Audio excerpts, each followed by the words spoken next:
मृत्यु जीवन का सबसे बड़ा सच है, जिसे कोई भी टाल नहीं सकता। जो इस धरती पर आया है, उसे एक ना एक दिन यह शरीर छोड़कर परमात्मा की शरण में जाना ही होता है।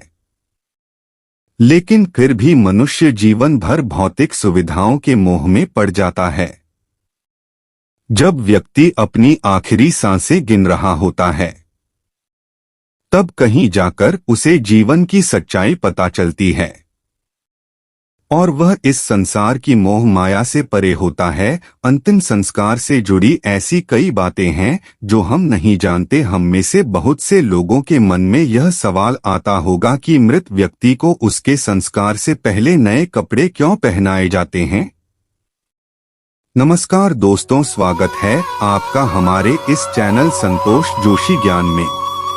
दोस्तों, आज की इस वीडियो में हम आपको बताने वाले हैं कि संस्कार से पहले मृतक को नए कपड़े क्यों पहनाए जाते हैं।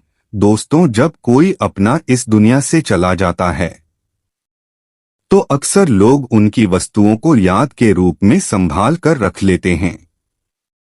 इन वस्तुओं में आम तौर पर कपड़े भी होते हैं। कई बार ऐसा भी होता है कि मृतक के कपड़े उनके घरवाले पहन लेते हैं, लेकिन ऐसा कभी नहीं करना चाहिए। सनातन धर्म के अनुसार मृत व्यक्ति के कपड़े पहनने की सख्त मनाही है। ऐसा माना जाता है कि अगर कोई मृत व्यक्ति के कपड़े पहनता है तो वह अतीत की यादों से बाहर नहीं आ पाता और विशेष रूप से उस व्यक्ति से जुड़ी यादों से बाहर नहीं आ पाता। अगर हम किसी मृत व्यक्ति का सामान उपयोग में लाते हैं तो यह हमें मानसिक रूप से कमजोर बना सकता है, क्योंकि हम उस दुखद क्षण को भूल नहीं पाते और वह व्यक्ति हमें बार बार याद आता रहता है। इसलिए कहा जाता है कि आपको मृतक की कोई भी वस्तु या कपड़े आदि इस्तेमाल में नहीं लाने चाहिए। इन्हें हमेशा दान कर देना चाहिए। संस्कार से पहले मृतक को नहलाना एक प्रकार से उसकी आंतरिक व बाहरी शुद्धि के लिए किया जाता है। हिंदू धर्म के 18 पुराणों में से एक पुराण गरुड़ पुराण के अनुसार मृतक व्यक्ति को पहले गंगाजल से स्नान करवाना चाहिए, फिर उसके शरीर पर चंदन, तिल के तेल और घी का लेप लगाना चाहिए। गरुड़ पुराण के अनुसार किसी भी शव को बिना वस्त्रों के नहीं जलाना चाहिए। मृतक के शरीर को पूरी तरह नए वस्त्रों से ढक देना चाहिए और इस बात का विशेष रूप से ध्यान रखना चाहिए कि मृतक के वस्त्र नए हो, शुद्ध हो और सफेद रंग के हो। सफेद रंग शांति और पवित्रता का रंग होता है। सनातन धर्म में सफेद रंग को शोक, मृत्यु हो और मोक्ष का प्रतीक भी माना जाता है। गरुड़ पुराण में यह भी बताया गया है कि मृत व्यक्ति को पहनाए जाने वाले वस्त्रों को पहले थोड़ी देर धूप में रखना चाहिए और हो सके तो गोमूत्र, गंगाजल का छिड़काव करके उन्हें शुद्ध कर लेना चाहिए।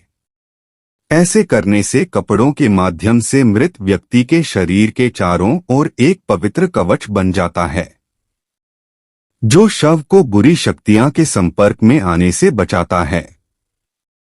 साथ ही मृतक एक नए सफर पर जा रहा है, ऐसे में नए वस्त्र पहनाकर ही उसे विदा किया जाता है।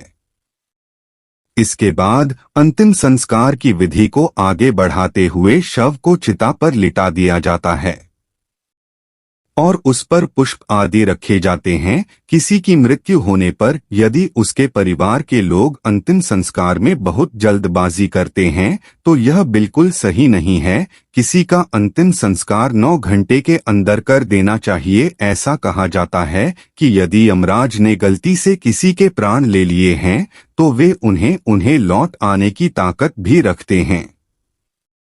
इसलिए कहा जाता है कि किसी के अंतिम संस्कार करने में बहुत जल्दबाजी नहीं करना चाहिए। कम से कम 8 से 9 घंटे रुकना चाहिए। दाह संस्कार के बाद अस्थियों की राख एवं अस्थियों को गंगा जी या अन्य पवित्र नदियों में प्रवाहित कर देना चाहिए। ऐसा करने से मनुष्य के सारे पाप धुल जाते हैं, पाप मुक्त हो जाता है। दोस्तों, इस वीडियो में इतना ही। अगर वीडियो पसंद आई हो तो एक लाइक अवश्य कर दे।